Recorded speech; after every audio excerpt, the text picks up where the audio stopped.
새누리당은 최근 혼선을 빚은 건강보험료 부과체계 개편에 대해 내일 첫 당정협의회를 개최할 예정입니다. 저소득층에게 혜택을 줘야 한다는 정부의 개편 취지에는 공감합니다.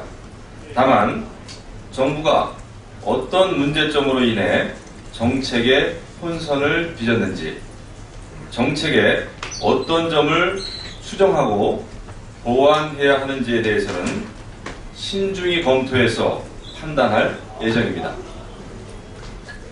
이번 당정협의회를 통해 새누리당은 건보료 개편이 국민 눈높이에 맞는 방향으로 개선될 수 있도록 정부와 심도 있는 논의를 이어나갈 예정입니다. 또한 중요한 정책을 가지고 정부 부처가 국민께 혼선을 준 부분에 대해서는 다시는 이런 일이 없도록 관련자들의 책임 있는 자세를 묻도록 하겠습니다. 건강보험료 부과체계 개편은 매우 어려운 일입니다. 하지만 현실의 문제를 미봉책으로 모면하고자 하지는 않겠습니다. 중국 고사에 있듯이 도끼를 갈아서 바늘을 만든다는 마부작침의 마음으로 한 단계씩 꼼꼼히 해결해 나가고자 노력할 것입니다.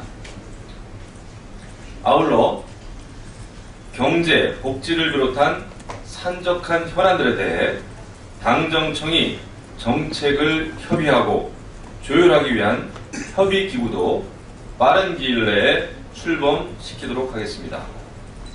당정청이 오직 국가와 국민만을 바라보고 국민이 공감할 수 있는 정책을 실현하기 위해 새누리당은 계속해 다시 하겠습니다.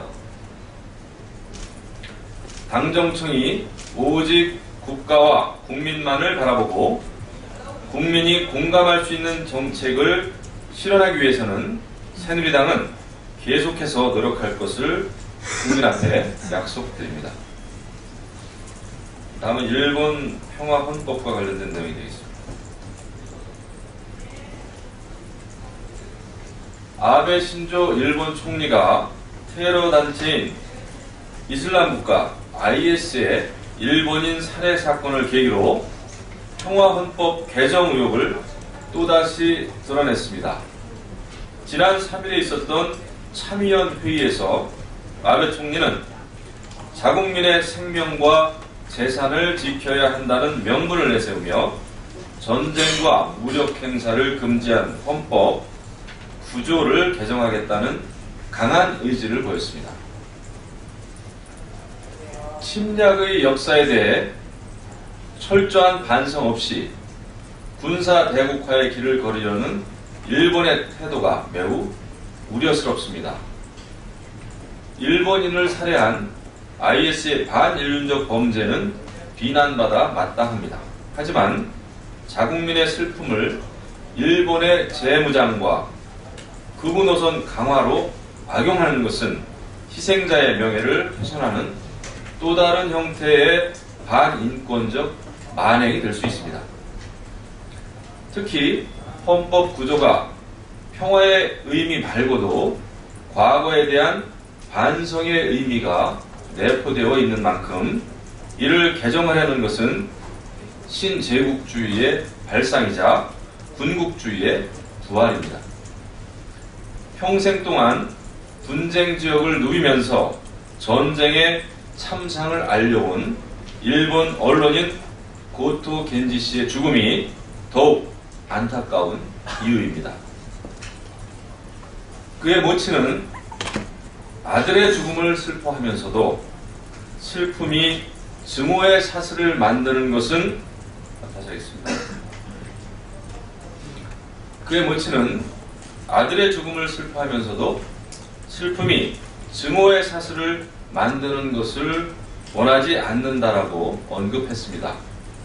그리고 전 세계 많은 사람들이 내가 겐지다라며 한 마음으로 평화를 염원하고 있습니다. 아베 총리와 일본 정부는 지금 국제사회가 보내는 이 메시지를 무겁게 받아들여야 할 것입니다.